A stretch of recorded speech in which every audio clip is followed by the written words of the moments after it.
Bakit mas maraming nagsasabi na mas masaya yung childhood ng mga batang 90s kaysa sa ngayon? Bakit mas maraming nagsasabi na yung mga batang 90s mas swerte sila kasi mas masaya yung mga naging childhood experiences nila? Simple lang. Mga batang 90s, pakinggan nyo to. Lapit ka konti. Nung panahon natin, hindi pa uso cellphone. Hindi pa uso yung puro Mobile Legends, lalaro ka sa cellphone, manonood ka sa cellphone. Lahat ng laro natin nung bata tayo, puro physical. Naalala mo pa ba yung lalabas ka sa hapon para lang makipaglaro sa mga kaibigan mo? Yung tipong nababadrip ka na kasi nabuburot ka na sa laro. Pero tuloy ka pa rin kasi masaya ka makipaglaro sa kanila.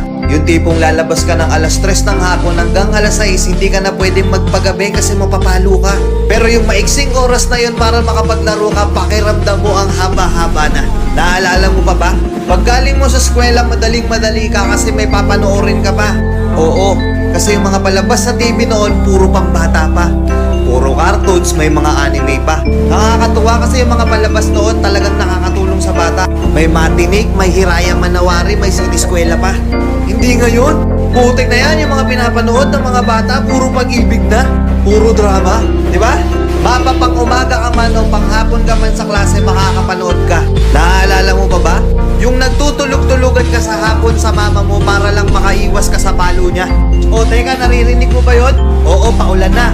Gigising ka ng madaling araw, nag-aabang ka ng balita, gantong umuulan na, sana walang pasok.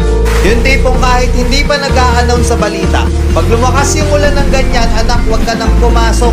Manood ka na lang sa TV ha. Makikipagtampisaw ka sa ulan kasama ibang mga bata.